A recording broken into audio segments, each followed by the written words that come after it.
Soy Adolfo Alvarado Belloso, nuevamente en el conversatorio virtual sobre temas procesales que la Academia Argentina de Derecho Procesal realiza como tarea de extensión universitaria para la maestría en Derecho Procesal de la Universidad Nacional de Rosario, de cuyas filas ha egresado nuestro invitado de hoy.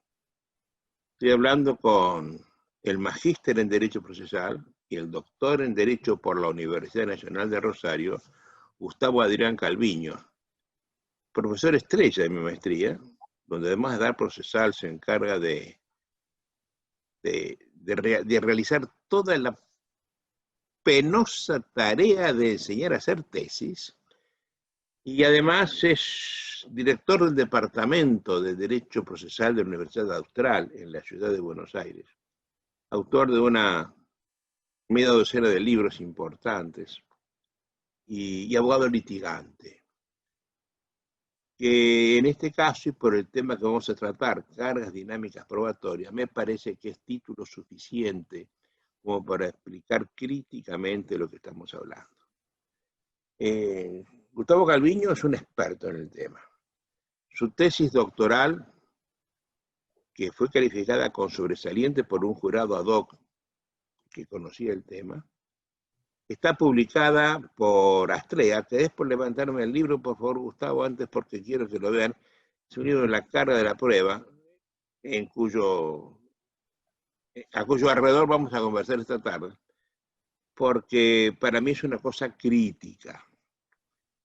Yo, que soy un viejo magistrado y un viejo abogado después de ser magistrado tantos años, 27 años de juez y 25 de abogado, ya puedo exhibirlo, entendí y sigo entendiendo, ayer, todas las cosas que se dicen al respecto, de que las reglas de la carga de la prueba no son reglas procesales dirigidas a las partes para que sepan quién debe probar lo que fuere, sino que son reglas de juzgamiento para los jueces, para que sepan fallar, cómo fallar cuando no tienen prueba. Dicen las constituciones de todo el mundo que los jueces en caso de duda deben estar a favor del imputado, del demandado, del obrero, etcétera, del menor, de la vigencia de la familia. Hay normas claras de juzgamiento. Y que los jueces no deben salir de la duda. Por tanto, si yo tengo una carencia de prueba y no debo salir de la duda porque tengo la manda constitucional de indubio pro reo, indubio pro operari, etcétera, lo que yo tengo que hacer es absolver y no suplir o completar la prueba para lograr una convicción. Porque la regla me dice, usted, señor Alvarado, ¿está convencido de una posición? Sí, falle, como quiera. ¿No está convencido? Entonces pregúntese a quién le incumbía probar de ambas partes, conforme ciertas reglas legales y preestablecidas, y pregúntese quién debía probar. Si probó, usted hace lugar a la pretensión. Si no probó, rechaza la pretensión de demanda o de excepción. Esto que yo estoy contando y lo veo con tanta claridad, habida cuenta de que los jueces no deben probar de oficio porque no deben hacer conocer su saber personal, y si prueban de oficio lo que están haciendo es precisamente romper el concepto de imparcialidad que debe presidir todo el acto de juzgamiento, ha sido desconocido en los últimos años por la doctrina americana y europea, sobre todo desde el momento en el cual los filósofos, que no los procesales, los procesalistas se adueñaron del proceso, particularmente de la sentencia, y han comenzado a pontificar de cómo debe sentenciarse en todas partes. En América Latina es muy proclive escuchar a los europeos. No obstante, la disimilitud basal que tenemos a ambos procesalistas. Nosotros somos republicanos.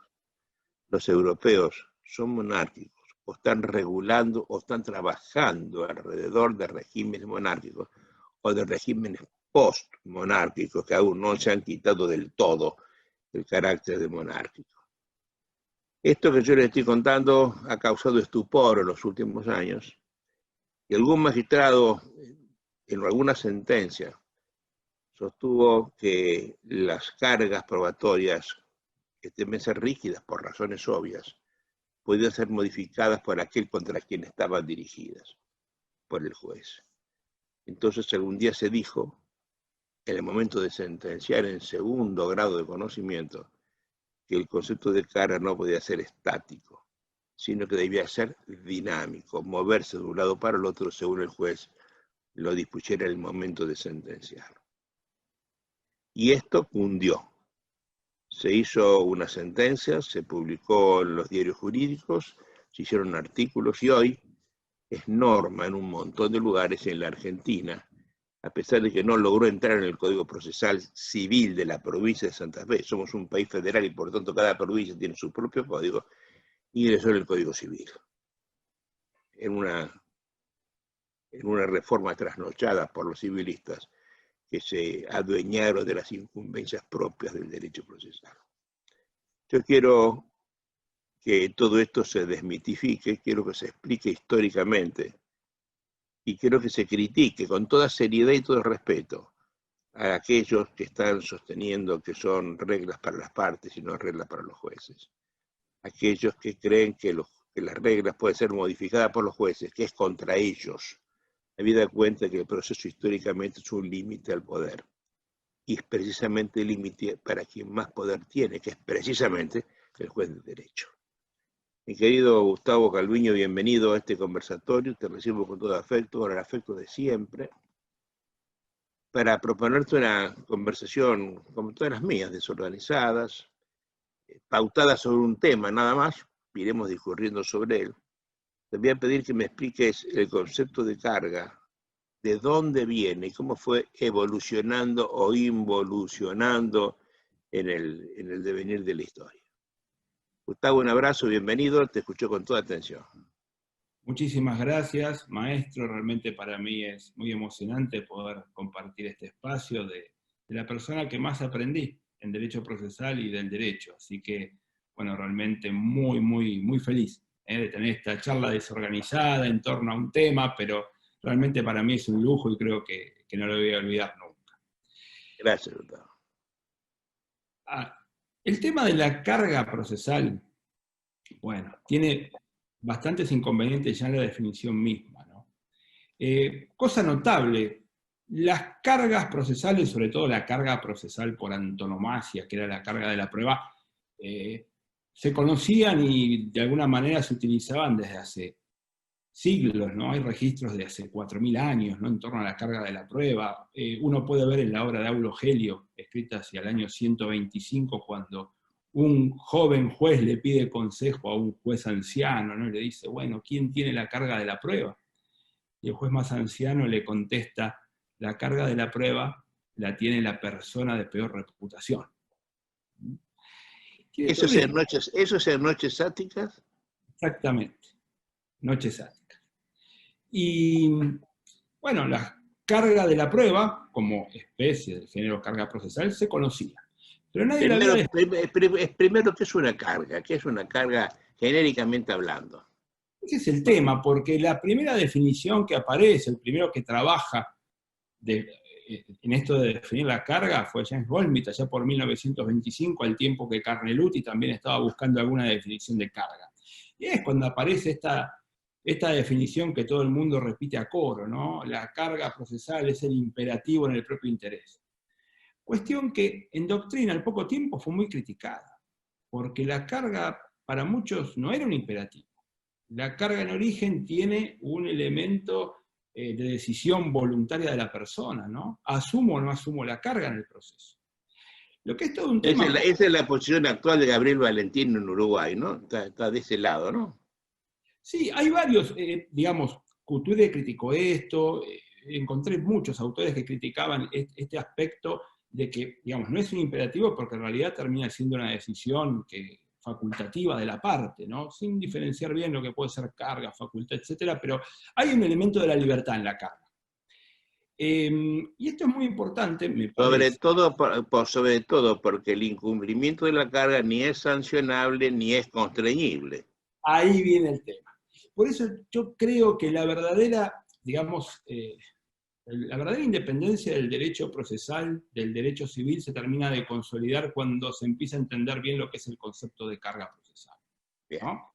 Que es todo un tema, porque hay que entender que Goldsmith lo ve en la teoría de la situación jurídica, no en la de la relación jurídica que venía de von Bülow, y después salieron algunos autores a conciliar las dos teorías, como Alsina, ¿no? Que dijo que hay relaciones jurídicas, pero que la situación, bueno, es todo un tema muy interesante. Ahora, esto que enseñaba Goldsmith, imperativo en el propio interés, que fue criticado, en realidad hay que analizarlo bien, porque, a ver, y esto es una opinión personal que lo hemos hablado en algún momento. ¿Dónde encuentra su origen la carga procesal, ¿no? Como género? Bueno, en definitiva, aparte de la enseñanza suya y la de Briceño Sierra, ¿no? Esto de entender lo que es el dinamismo de la norma procedimental, ¿no? Esa norma procedimental que avanza en base a contemplar una conducta positiva y una conducta omisiva, ¿no? Entonces, ¿yo contesto demanda o no contesto demanda? Y eso lo decide la parte, la persona que está litigando. Entonces yo entiendo personalmente que la idea de carga procesal en realidad tributa al ejercicio del derecho de defensa. Y acá viene un tema porque, cuidado, ¿no? ¿Cuál es la consecuencia de asumir la carga o de no asumirla? A ver, yo puedo en un proceso asumir todas las cargas procesales y perderlo, o no asumir ninguna y ganarlo. Entonces, ¿es un imperativo en el propio interés? Bueno, imperativo no es. ¿Y tiene que ver con mi interés en ganar el proceso o tiene que ver con otra cosa que es cómo me voy a defender en el proceso? ¿Qué estrategia voy a tener? ¿Cómo voy a ejercer mi sagrado derecho de defensa? ¿No? Y en el fondo ese sagrado derecho de defensa en juicio implica asumir o no cargas procesales. Por eso entiendo que hay una conexión, ¿no?, entre el derecho de defensa y las cargas procesales. Ahora, hay algo también muy interesante, ¿no? Porque, bueno, ¿en qué esfera se dan las cargas, ¿no? Y usted lo ha enseñado muy claramente, se da en una esfera insular, no es la parte consigo mismo. Entonces, ¿podemos admitir cargas dinámicas? Las cargas procesales son dinámicas. Si yo hablo de que el género es la carga procesal y hay una especie que es la carga de la prueba, ¿podría entender lógicamente que hay cargas procesales dinámicas? O sea, ¿podría lógicamente aceptar que como la parte demandada que pierde el juicio no apela a la sentencia, pero el que estaba en mejores condiciones de apelar era el actor y no le apeló? Es un disparate. Entonces, esto de que la carga opera en la insularidad, que tiene un origen voluntario, que tiene que ver con la libertad de las personas y que está conectado con el derecho de defensa, yo creo que es un punto para atender. No sé qué opina usted, porque en doctrina esto no se ha trabajado mucho, y de hecho se está tapando mucho el tema de la carga y la carga de la prueba, y se viene confundiendo bastante, porque, bueno, ya vamos a hablar, hay doctrinas que arrancan a partir de confusiones conceptuales, ¿no? Para mí el concepto, a mí me gusta la palabra imperativo, no porque yo deba hacerlo, sino porque tengo que hacerlo para no perder una situación jurídica. Esto se enmarca dentro de la tesis de Goldsmith, de que el proceso es una situación jurídica. Goldsmith es un judío que está vivo en un gueto durante la guerra europea, y sale disparado y viene acá y pasa al proceso la idea de batalla, de guerra que él vivió. Y él dice que el proceso es una guerra que tiene sucesivas batallas. Algunas se ganan, otras se pierden. El problema es ganar la guerra. Y para eso tributará una lógica de defensa, una estrategia de defensa. Estará si contesta o no contesta, como acabas de decir vos, ¿no? Pero es razonable pensar que si el proceso implica una carga de afirmar en la demanda, una carga de negar en la contestación, una carga de probar la afirmación negada, una carga de alegar acerca de lo bien probada que está una afirmación negada, eso si no lo hago, pierdo chances, pierdo oportunidades, me coloco en peor situación frente a la guerra final que se va a dirimir en la sentencia, ¿no? Porque no a mí no me molesta la palabra imperativo, aunque sea voluntario, sí, pero atención, acabamos de decir, el deber que incumple es sancionable, la obligación es contraíble y esto yo pierdo una chance. Punto. Hay una pérdida de chance, exacto. ¿Sí? Pero hace el derecho de defensa, ¿no? Nada Eso me más. parece sin Y dudar. ganaré o perderé conforme las que haya ejercido correctamente. Exacto. ¿Sí? Muchas veces el incumplimiento en la carga no trae absolutamente ninguna consecuencia. No por eso la audiencia de conciliación no tengo ninguna consecuencia. Exacto. Por eso ha habido legislación argentina que las ponía como un deber, ¿no? La 14237 en un momento. Que después lo derogaron, que hasta se podía arrestar al abogado que iba a una audiencia de conciliación. Artículo 23, ¿no era? ¿No es cierto? Pero eso era porque los argentinos no entendían el problema, ¿no? Siempre pasa así, siempre pasa. Pero llegamos a tener esa ley vigente en la Argentina en un momento. Bueno, ¿de dónde viene? A ver, vos que has estudiado en Europa, ¿cómo fue evolucionando el concepto de carga probatoria? Vos Bien. explicás bien en tu libro eso. En realidad, lo más interesante me parece es cómo fueron evolucionando las reglas de la carga de la prueba. Porque, a ver, hay un punto de partida importante, y usted lo dijo, y a veces se olvida esto. Cuando hablamos de carga de la prueba, estamos hablando del problema de la falta de prueba. No hay prueba. O sea, el juez tiene que tomar una decisión y le está faltando prueba. ¿Y por qué no va a tener prueba? Esto sí lo ve como regla de juzgamiento, que estamos diciendo nosotros, dirigida al juez. Exacto, ahora vamos a llegar a eso, exactamente, maestro.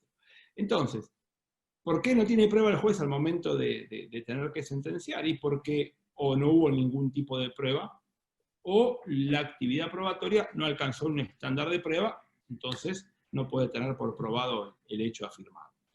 Entonces, lo primero que hay que tener en cuenta es que cuando hablamos de carga de la prueba estamos hablando de la no prueba. Y ahí empiezan los errores de algunos autores. Porque las reglas de carga de la prueba aparecen cuando fracasó lo fáctico. Por eso es una regla de derecho. Es un tema jurídico, para tratar de cerrar esa falencia.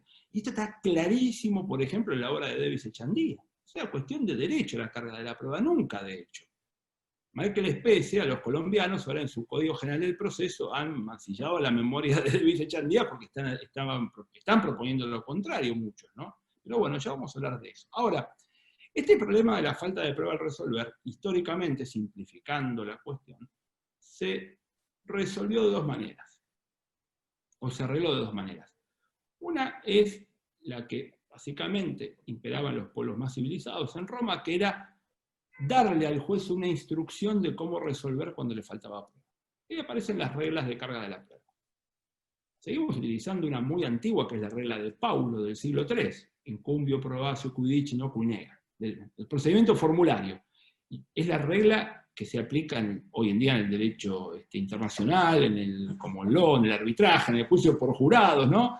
El que afirma prueba, en realidad es incumbe probar al que afirma y al que excepciona, traduciendo bien esta regla, ¿no? Porque era bajo el procedimiento. El que excepciona también afirma, ¿no? Un hecho diferente que condiciona el hecho de la pretensión. Exactamente. Que afirma prueba, me gusta. La prueba es la regla básica del ser humano, que hay que entender, digamos, como la regla más natural para todos, ¿no? Entonces, cualquier persona que tiene, aunque no sea abogado, tiene un accidente de tránsito acá en la esquina, se baja del vehículo, lo primero que hace es sacar fotos, buscar testigos, etcétera, etcétera. Está recabando fuentes de prueba ni bien le ocurre el hecho. Por eso ahí hay que entender también que la regla de la carga de la prueba opera como regla de conducta de las personas. Primero, y esto es lo cuantitativamente más importante. Ahora, también opera, segunda función, o segundo aspecto, como regla de juicio para el juez cuando falta prueba al momento de decidir. Ahora, la primera variante, le decía, era ante la falta de prueba que el derecho le dé una instrucción al juez de cómo resolver. La segunda variante, que aparentemente es una derivación de lo que ocurría en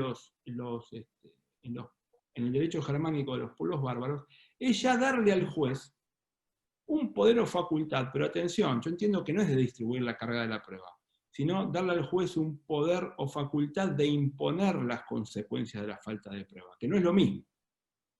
Es lo que hay, por ejemplo, en el Código Civil y Comercial de la Argentina, en el artículo 710 para los procesos, entre comillas, de familia. ¿Qué dice ese artículo? Dice, en el proceso de familia la carga de la prueba recaerá finalmente en quien esté en mejores condiciones de probar. Eso no es regla de carga de la prueba. Es una falsa regla de carga de la prueba. O sea, no opera como tal. O sea, no hay reglas. Ahí el juez impone la condición Sobre todo porque el estar en mejores condiciones es una cosa absolutamente relativa. Totalmente relativa. Y bueno, y de eso vamos a hablar también, porque nos vamos a referir a la teoría de la carga dinámica de la prueba, y esto es uno de sus motores, ¿no? Que hay que tener mucho cuidado.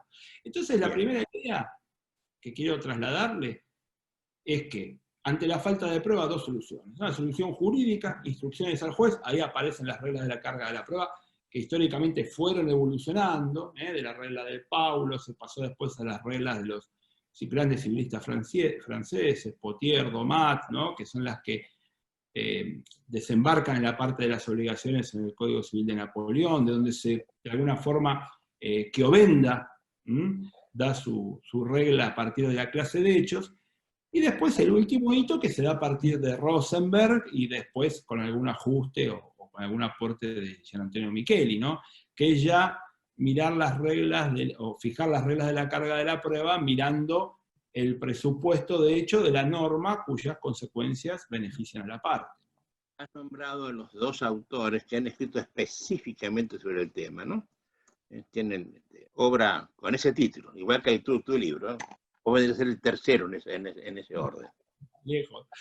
Pero sí, la verdad que son dos obras. Yo creo que, sinceramente, cualquier persona que quiera hablar de carga de la prueba tiene que leer y estudiar a esos dos autores, mínimamente.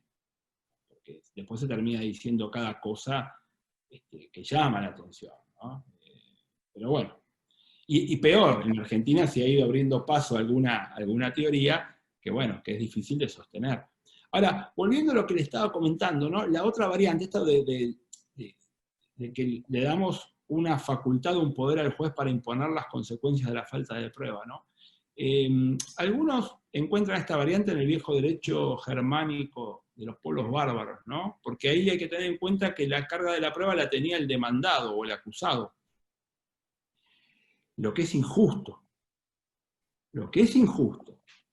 Por lo tanto, se le empezó a reconocer a los jueces la posibilidad de que en casos concretos se aparten de esa regla injusta. Que es todo lo contrario a lo que tenemos hoy. Entonces, ahí es donde aparecería esta manifestación, ¿no? Muy distinto a tener reglas... Pero históricamente, comparamos con lo que pasaba en las leyes de partidas. Se le hacía jurar al actor que no era maliciosa su demanda. Tal cual. Es decir, yo no conozco históricamente lo que habrá pasado, pero quiero suponer que habrá habido un exceso de demandas, tal vez maliciosas. Una forma de atacar a alguien era demandarlo judicialmente con todos los problemas que esto le genera. Porque si no nos explica la inversión que tenía el derecho germánico. Claro, exacto. Sí, no, es un tema... Continuamos, sigamos que me gusta.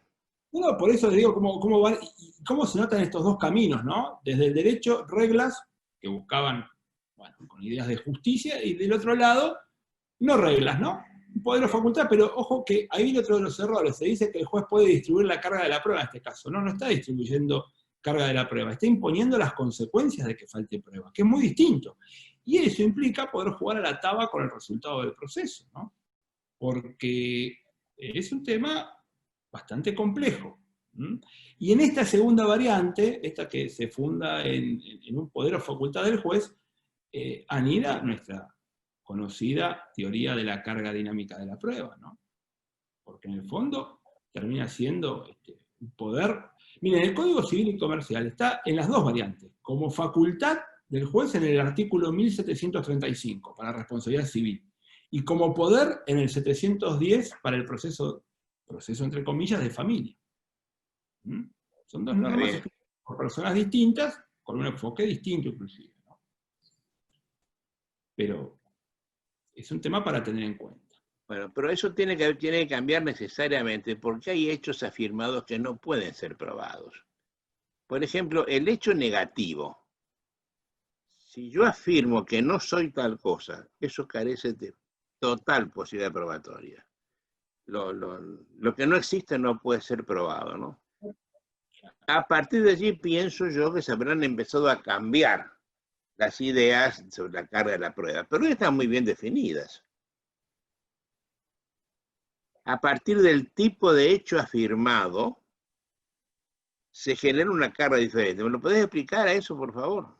Claro, a ver, es un poco la idea de los civilistas franceses y que después recoge Chiovenda, ¿no? Según la clase del hecho, constitutivo, impeditivo, extintivo, etcétera, etcétera, se va poniendo la carga de la prueba. Ahora, también es muy interesante ver la obra de Framarino Dei Malatesta, ¿no? Que él, que escribió allá por segunda mitad del siglo XIX, trabajó lo de la carga de la prueba entendiendo más que nada ese enfoque de la normalidad o anormalidad de los hechos, ¿no?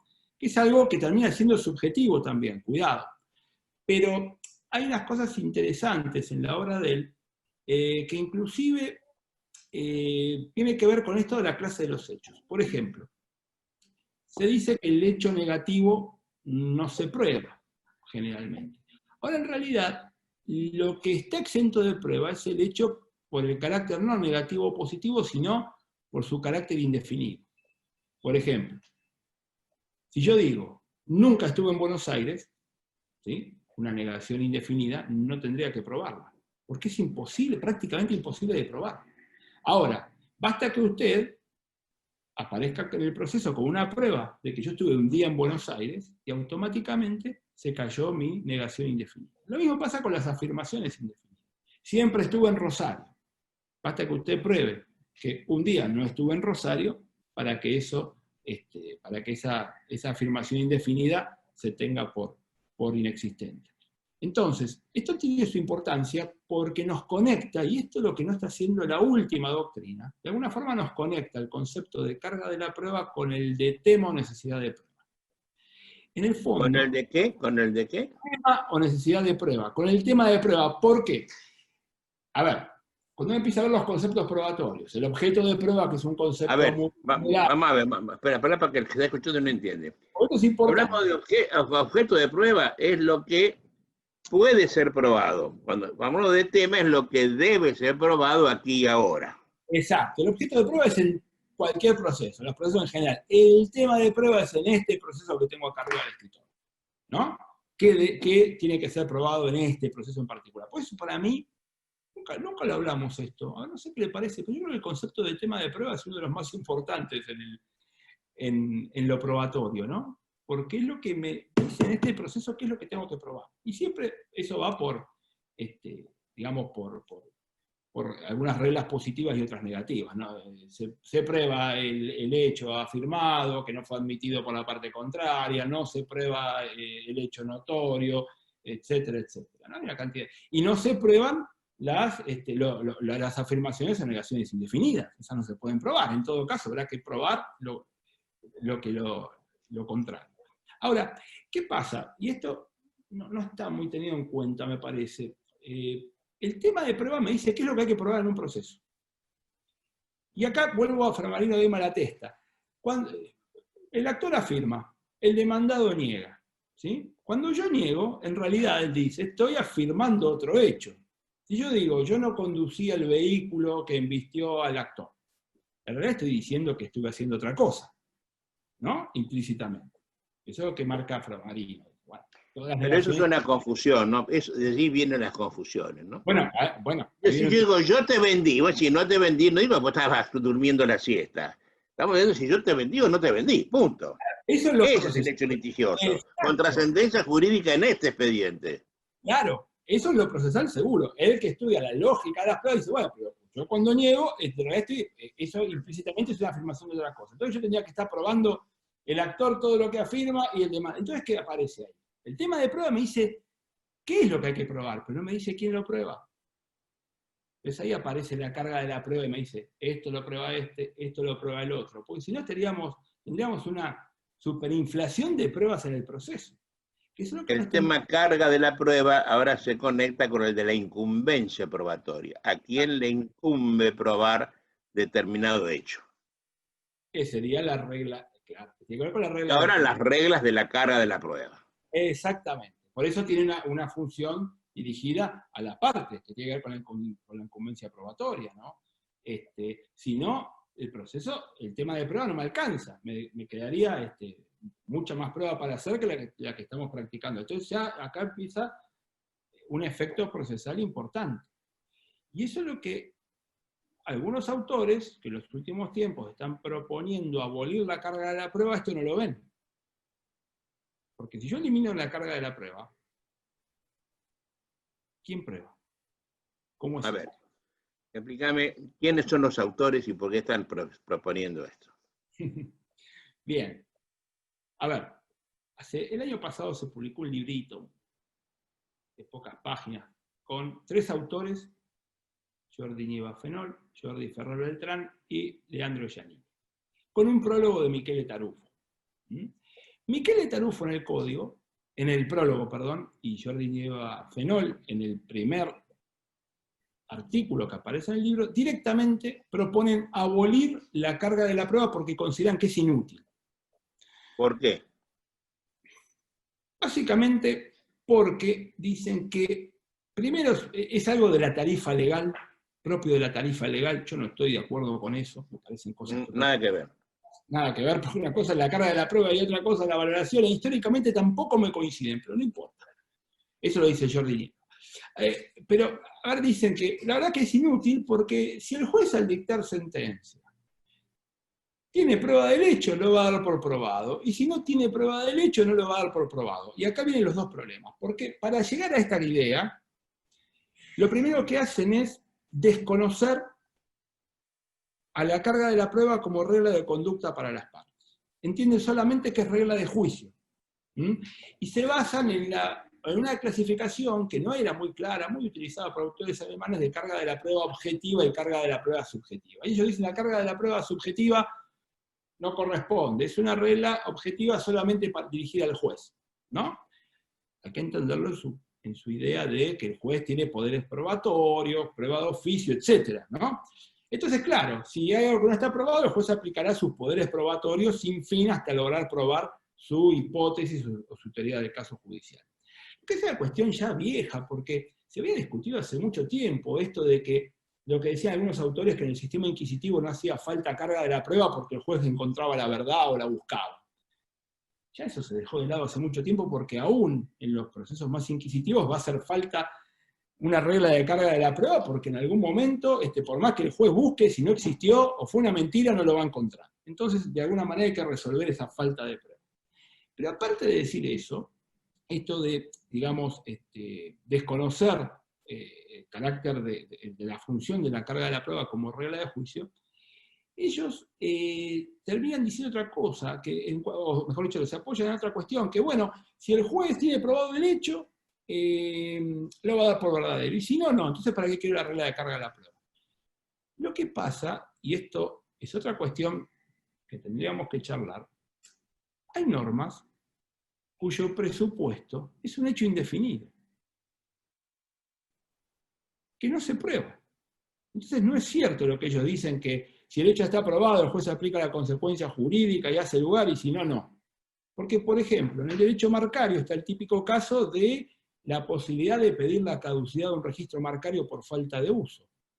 Por lo tanto, en la demanda, yo estoy afirmando que Adolfo Alvarado Belloso, que tiene registrada la marca Alvarado, nunca lo usó en los últimos 5 años. Por lo tanto, le pido al juez que decrete la caducidad del registro para yo después ir a registrarla. Entonces, ¿cómo es ese proceso? Yo afirmo que Alvarado Belloso nunca usó la marca. Salvo que Alvarado Belloso se presente y demuestre que utilizó la marca, si no lo hace Alvarado Belloso, yo sin probar nada gano el pleito. Entonces, o sea, hay casos donde no basta que el hecho esté probado para que el juez aplique las consecuencias jurídicas, ¿no? Entonces, yo doy ese ejemplo simplemente. Entonces, 2 críticas que le hago a esta idea de abolir la carga de la prueba. La primera es que no tiene en cuenta el carácter complementario de la regla de la carga de la prueba con respecto al tema de prueba. Y la segunda es esta, ¿no? Que no es inútil la carga de la prueba, porque no siempre un juez, para aplicar las consecuencias jurídicas, tiene que tener probado el hecho, porque a veces la norma se basa en un hecho indefinido. No sé qué le parece todo esto. Oye, estamos estamos ligeramente desorganizados acá, ¿eh? Hasta ahora vamos a hacer una raya, explicar bien lo que estamos haciendo y que nos está escuchando. Dijo que era desorganizado esto, vamos.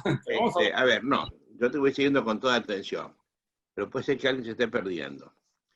Hemos hablado del concepto de carga, en el sentido que James Goldsmith le da en su obra a partir de considerar al proceso como en su naturaleza jurídica como una situación jurídica. Que yo debo ir ganando paso a paso para mejorar mi posición ante el dictado de la sentencia.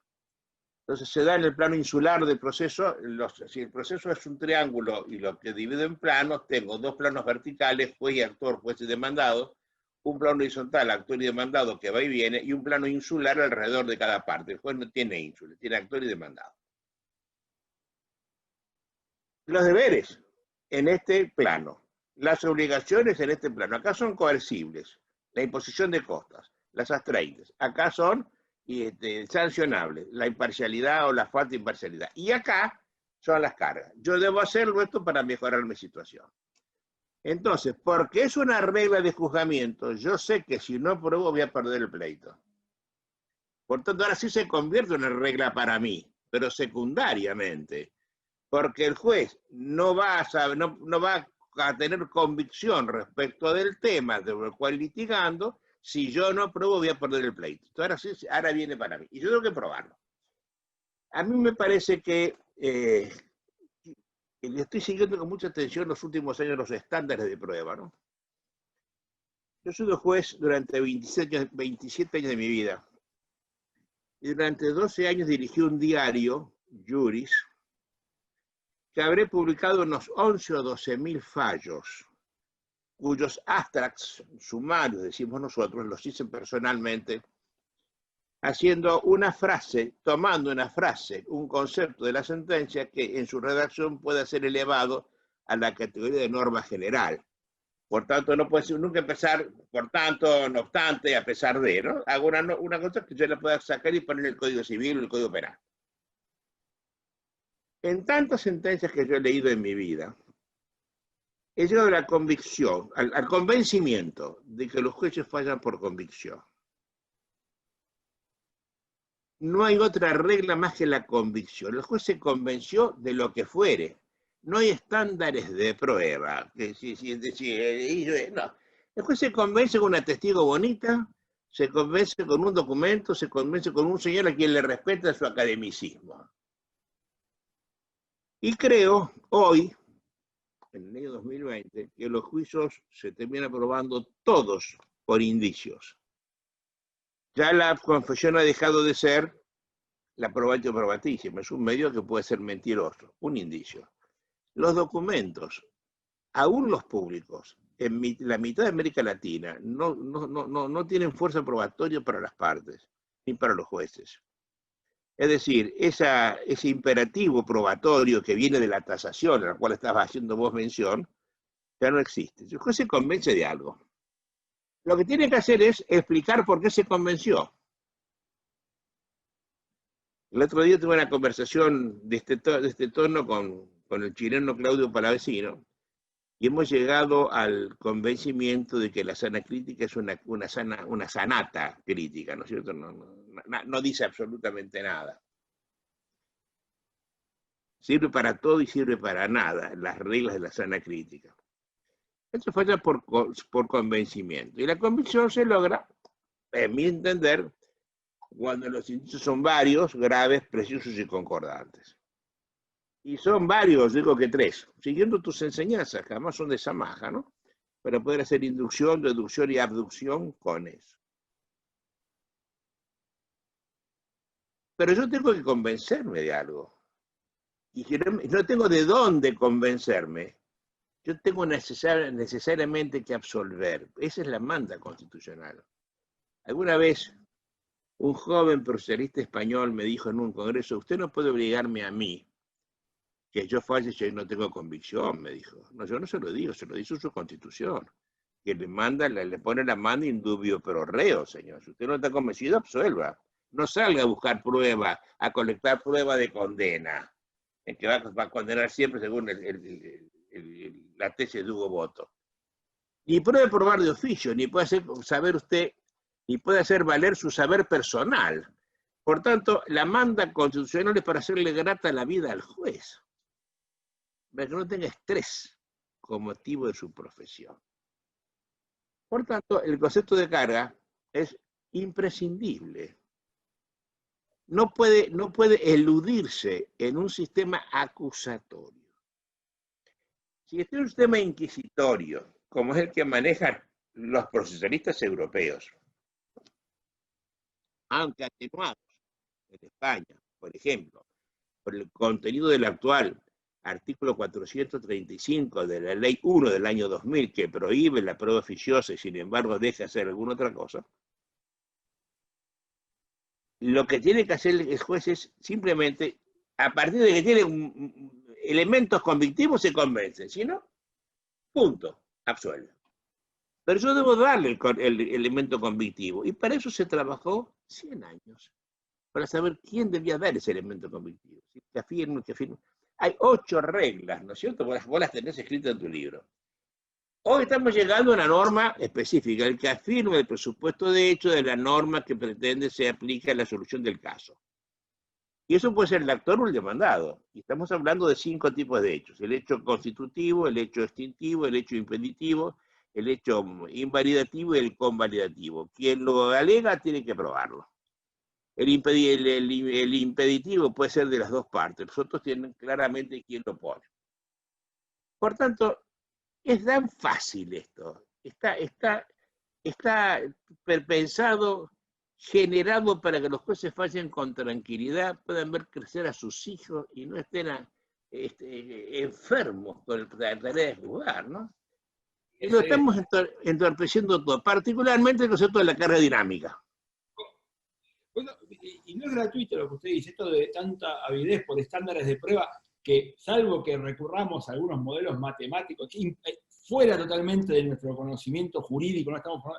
No, lo demás es todo también sanata. ¿Cómo es el estándar de prueba? Termina siendo por convencimiento. Por eso los autores que ahora arremeten hace tiempo contra la convicción del juez, ¿no? Dicen, no, esto tiene que ser algo racional, valoración racional de la prueba, y etcétera, etcétera.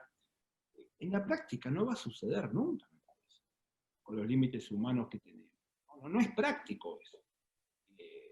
Oye, te ayudo. Se dice que la sentencia es un silogismo. Oye, yo nunca, en 50 años que llevo en la profesión, he visto una sentencia contenida por silogismo, premisa mayor. Nunca lo he visto. Por tanto, esta prueba alcanza el 58,2% de probabilidad. Tampoco. Es más. No es así, ¿no? Yo tengo la impresión de que quien dice eso es un académico de un frasco de mayonesa dentro de un freezer, porque no carece de la experiencia vital necesaria para entender lo que estamos haciendo. Exacto. No lo he visto ni de un lado ni del otro del mostrador, ¿no?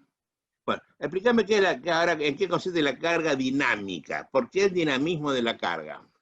De la carga dinámica. Bueno, empieza más que nada a publicarse en Argentina a partir del año 1984, un artículo de Peirano y de Chiappini. Y bueno, la primera es, en el fondo encubre un ataque al proceso dispositivo. ¿Vos sabés dónde nació eso? Es una sentencia. Sí. Pero cuéntelo usted que es de allá, porque... A ver, no era que yo estaba mareando. Hay una señora que demanda a nombre de ella y de su hijita chiquitita, porque el marido entró a una sala, a un quirófano y salió muerto. Y demanda entonces por el resarcimiento por daño. En ese momento el Código Civil se resarcía el título de dolo o de culpa. Ella invoca la culpa y como tal tiene que probarlo.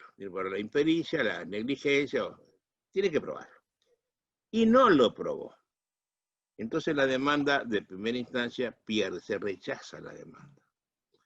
La señora apela, se va a la Cámara, y en un momento dado, tal vez por consejo de un abogado inteligente que entiende lo que está haciendo, pide una audiencia personal con el juzgador que tenía su primer voto para hacerlo, que era el doctor Jorge Walter Peirano, connotado magistrado y procesalista, y por lo que yo sé le pidió piedad. ¿Cómo es posible que una señora que no estaba en el quirófano, una hijita chiquitita de 5 años, tenga que ponerla a probar la culpa? Que además no puede perder el pleito por impericia de su propio abogado. Y además cargar las costas, ¿no? Sobre llovido mojado. Y la sentencia es notable, está publicada en Juris, ¿eh? La sentencia es notable. O sea, a partir de que el juez quiere dar vuelta al resultado de primera instancia, dice que el concepto de carga probatoria no puede ser estático, inamovible, sino que debe ser dinámico y conforme las circunstancias del caso, el juez lo pasa de un lado para el otro, conforme la posibilidad de mejor condiciones para aprobar. Con lo cual trae una vieja concepción que había sido largamente rechazada por Isidoro Eisenstein en aquel precioso bucle de la prueba civil, que yo tengo como norma en mi maestría, ¿no? Y eso dijo, en este caso, dadas las partes, como siempre, dadas las particulares condiciones del caso subexámenes, en este caso debía haber probado el demandado. Como no lo hizo, perdió el pleito. Y le da vuelta a la sentencia. Es decir, lo que hizo fue, en el último acto del proceso, le cambió las reglas del juego anteriores. Jugaban una cosa y terminó el juego en otra cosa. Jugaban a más y terminó jugando a menos, ¿no es cierto? A ver quién tenía más goles o menos goles. Y eso, paradojalmente, cundió en el país. Se hizo el artículo de los de él junto con otro profesionista, el doctor Julio Chapini, a la sazón también me pareció camarista importante, o lo era en ese momento, y eso cundió. Pero con alegría y despreocupación, ¿eh? Eso lo aplaudió todo el mundo. Sobre todo la abogacía joven que no sabe trabajar, porque están buscando que los jueces le hagan el trabajo de probar, para lograr la autoconvicción, ¿no? Eso que fue tan duramente criticado, Gustavo, los autores aceptaron algunas críticas y dijeron, bueno, en segunda instancia no, en primera. ¿Cuándo? Al momento de abrir la causa a prueba. El juez llamó a una audiencia y le decía, en este caso se va a probar usted. Pero no advirtieron que estaban rompiendo la regla de la misma manera. Porque, a ver, si yo soy médico y debo operarte a vos, y yo sé que conforme la norma vigente del Código Civil respondo solo por culpa, probada por quien me dice que soy culpable, no tengo nada que preocuparme. Pero si yo tengo que salir a probar porque me van a decir que yo hice mal, pongo una cámara, firmo toda la operación, contrato al profesor titular de clínica quirúrgica, lo pongo al lado mío para que sea testigo presencial de lo que estoy diciendo. Y entonces cuando llega el momento me defiendo. Por lo tanto, la norma tiene que estar vigente al momento de realizarse el hecho, no en la audiencia previa a la apertura a causa de la prueba. Es decir, no tiene destino esto, ¿no? Y sin embargo, mi querido, está en todas partes. Usted incluso, bueno, esa crítica nunca se pudieron reponer, ese cambio de reglas de juego una vez que el juego terminó. Incluso usted, si mal no recuerdo, decía que esto se acercaba peligrosamente al prevaricato, ¿no? Porque contra del... No, para mí no se acerca, para mí es prevaricato. Si yo, conforme el Código Civil anterior, digo que estoy demandando a base de la culpa que le imputo a fulano, y los jueces se apartan expresamente de la norma legal citada por la parte que se pretende, eso es el prevaricato del abogado. Fallar en contra del texto expreso de la ley citada. Y nadie se ha dado cuenta que se puede penalizar, ¿no? Y le meten con alegría, ¿eh? Y además, ¿cuál es el parámetro para romper la regla rígida, según dicen, ¿no? Son todos parámetros subjetivos y débiles, encima con confusión de conceptos, ¿no? Porque entonces, ¿quién tiene la carga de la prueba? Estoy reconociendo al juez que imponga las consecuencias de la falta de prueba. Incluso la misma doctrina de la teoría de la carga dinámica de la prueba, a medida que recibía críticas iba cambiando los parámetros, ¿no? Porque en un momento hablaban del criterio de normalidad y anormalidad de hechos. En el primer artículo de Peirano y Chiappini hablan de esa variante. Después asumen que en realidad el juez tenía que poner la carga de la prueba en estos casos excepcionales en el que estaba en mejores condiciones de probar. ¿Qué es estar en condiciones de probar? Probar, este verbo probar, ¿a qué se refiere? ¿A la carga de la prueba o a la práctica de la prueba? Entonces ahí empieza la confusión, porque hay casos donde alguien tiene que prestar alguna colaboración con la práctica de la prueba, documento en poder de la contraria, pero eso no cambia la carga. Entonces el estar en mejores condiciones de probar es algo que tiene que ver con la práctica, por eso después recurren al criterio de facilidad y disponibilidad probatoria de los españoles, que son dos cosas distintas, facilidad y disponibilidad, ¿no? Pero bueno, era un criterio jurisprudencial, dicen, Montero Loca de 1935 en España, algún autor dice que era de época de Fano, pero también es un criterio subjetivo, ¿no? Que está en mejores condiciones de probar, el que tiene la facilidad o disponibilidad, pero eso se refiere a la fuente de prueba, ¿no? A quien tiene la fuente de prueba, digamos, tiene que ver con la práctica, no con la carga. La carga no se puede variar por eso.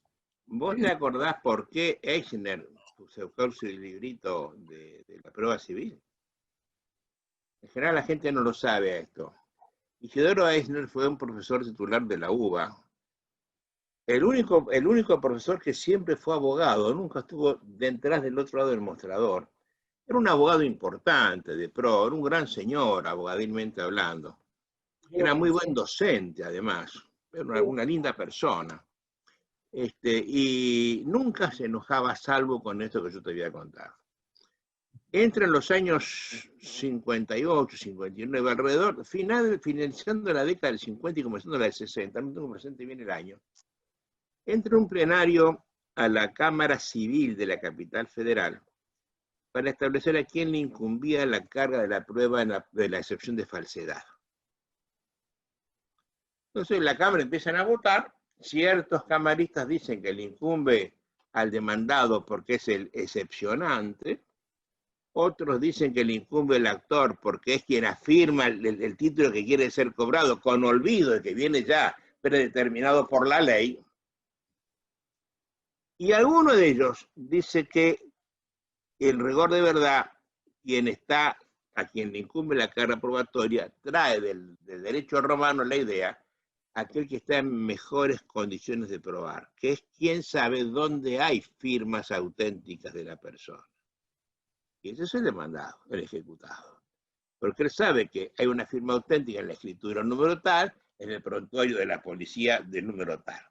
Entonces le imponen la carga de la prueba al ejecutado, no por ser el excepcionante, el afirmante del hecho extintivo, sino por ser quien está en mejores condiciones de probar. Y sale la sentencia. Y cuando eso lo ve, se rasgan las vestiduras. Isidoro Eichner, y da una conferencia de las primeras en la Asociación de Abogados de Buenos Aires, que la tuvo que repetir 2 o 3 veces por el auge que tuvo, por la importancia que tuvo, y la asociación sacó el opusculito de 60, 70 páginas conteniendo las conferencias que ya depuradas por el propio Eichner. Entonces él dijo que hablar de una mejor probabilidad de probar era primero traer una antiguaya. Están hablando de 2000 años atrás. Segundo, que era una cosa absolutamente relativa. Y nada que sea relativo puede servir para actos de juzgamiento. Y yo lo entendí, ¿no? Yo tengo una profesora de mi maestría, es capaz de firmar con las 2 manos al mismo tiempo. Ella es zurda de nacimiento, pero con la derecha escribe igual porque fue obligada. Entonces toma 2 lápices y pone su nombre, es Andrea Mero, firma así, la firma le sale idéntica con las 2 manos. Para mí es una prueba de circo. Imponete vos a hacer la firma con las 2 manos, imposible, yo para mí nunca, empecé toda mi vida haciéndolo. Por tanto, ¿qué es la mejor, la facilidad? Para ella, eso es absolutamente relativo. Y él lo denostó mucho. Y él trajo aquella vieja división de hechos constitutivos, extintivos, etc. Y a partir de allí, cuando se hace la norma del Código Civil de la Nación, que terminó siendo de la Capital Federal, que terminó siendo Código para la Nación Argentina, los tres codificadores, que era un general de la Nación, Carlos Colombo, una juez civil, la doctora Anastasia de Vargas, y un académico de fuste, que era Lino Palacio, trajeron esa conferencia y la pusieron en la norma del actual código. Por lo tanto, no tendría que haber ningún problema con esto. Y sin embargo, seguimos dándole vuelta a la cantinela porque se quieren fallar en contra del texto de la ley, ¿no es cierto?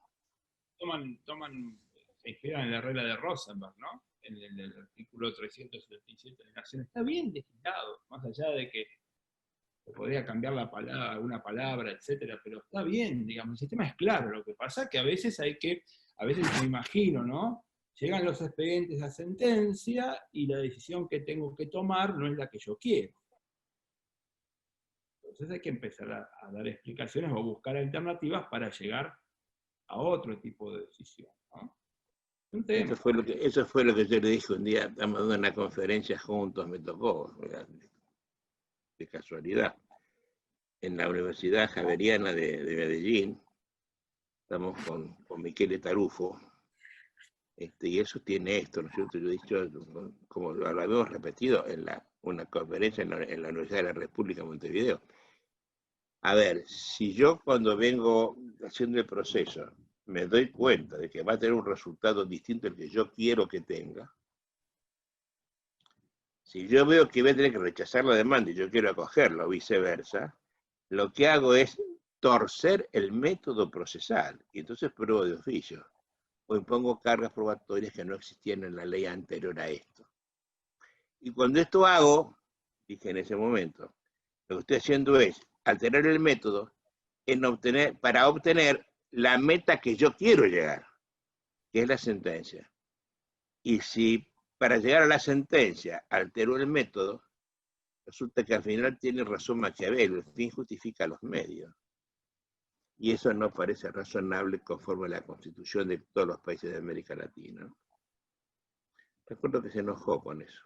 Se levantó y se fue de la conferencia sin saludar. Pero me parece, es claro lo que estoy diciendo, ¿no?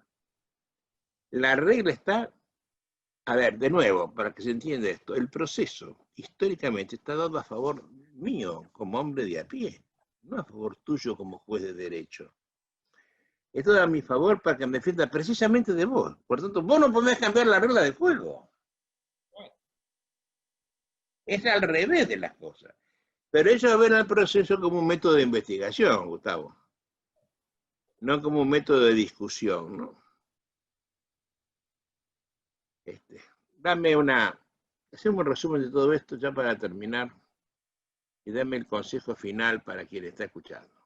Mire, a ver, consejo final, ¿no? ¿Para qué existen las reglas de carga de la prueba en el fondo? Bueno, existen para que una mentira no llegue a la sentencia. Son filtros contra la mentira en el fondo, ¿no? Entonces, si venimos con esta teoría de la carga dinámica de la prueba, en el cual el juez se aparta de las reglas de carga de la prueba e impone las consecuencias de la falta de prueba a una u otra parte conforme el parámetro que puede generar en el caso concreto, subjetivo como se le ocurre, ¿sí? Llegamos a una cuestión casi mágica, ¿no? Un poder mágico de los jueces, ¿no? Que es el de poder transformar como existente o declarar existente algo que nunca existió.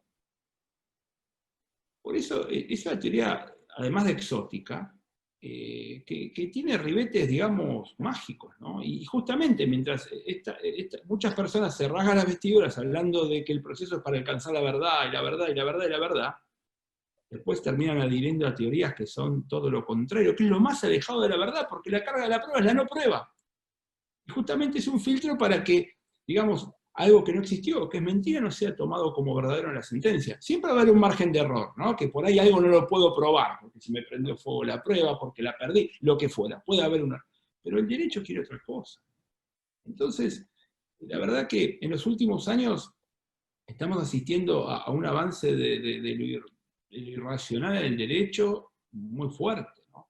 Por eso tampoco hoy en día nos llamaría tanto la atención lo que hizo un juez en Francia, en la ciudad de Mers, en 1644. Eso está en el Tratado de Bonnier, El Tratado de Bonnier dice que un juez francés allá en el año 1644 no sabía cómo resolver un proceso.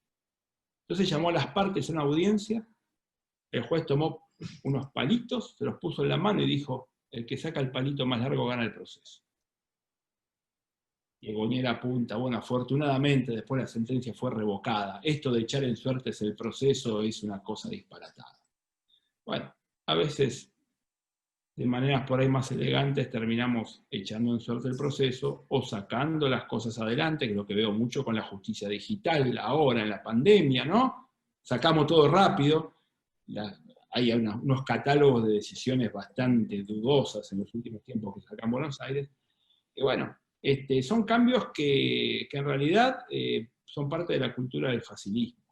Eso un poco preocupa. Y del autoritarismo, y del facilismo y del autoritarismo, ¿no? Oye, para cerrar esta idea tuya que acabas de decir, el otro día, conversando con Juan Antonio García Amado, un notable filósofo catedrático de filosofía en León, España, le hice repetir la frase final de una conferencia en el Poder Judicial de Villarrica, en Paraguay. Él dijo, si yo tengo a juzgamiento a mi hija, la vida o la libertad de mi hija, y debo elegir el juez, puedo elegir el juez, y me encuentro con estos jueces probadores de oficio, divertidos con las cargas dinámicas, autoritarios, esto, y por otro lado, una moneda. Atención, elijo definitivamente la moneda. Porque acá tengo la mitad y la mitad. Yo sé que la mitad, pero acá no sé cómo me van a salir. Y de hecho me salen para cualquier lado. Por esta cosa que vos estás diciendo, ¿no? Oye, esto pretende ser una crítica racional, ¿eh? Porque si se piensa en estas cosas sin necedad, con un criterio de racionalismo puro, con una lógica formal en la mano, se verá que la crítica es razonable y es justa, ¿no? Y que no podemos hacer este resultado judicial actual, donde vamos a una impredecibilidad, una imprevisibilidad insospechada. Estamos perdiendo día a día la confianza en nuestros jueces. Doña Rosa, como decía aquel periodista importante de Buenos Aires, sabe que hoy es preferible el peor de los acuerdos, esperar alguna vez una sentencia si es que llega y además si es buena, ¿no? Y eso nos da mucho dolor, a vos y a mí, porque queremos lo nuestro, porque nos parece que la justicia es cuestión de libertad, y el proceso sirve precisamente como garantía de la Constitución para sostener esa libertad. Gustavo, te agradezco mucho este buen rato que he pasado contigo conversando sobre el tema. Sé que vamos a tener próximamente un encuentro en un congreso virtual de la Universidad Austral. Eso hay que publicitarlo para que la gente entre. Vamos a divertirnos allí un poco los dos. Te mando un abrazo fuerte, te agradezco mucho, mucho esta conversación. Y como siempre sos de la casa, ¿no? Hasta pronto y hasta siempre, Gustavo. Bueno, muchas gracias, Adolfo. Y otro momento inolvidable. Lástima que a través de la computadora, pero bueno, no me olvido más de esto, en serio. Tampoco yo, mi querido. Un abrazo fuerte, ¿eh? Gracias. Saludos.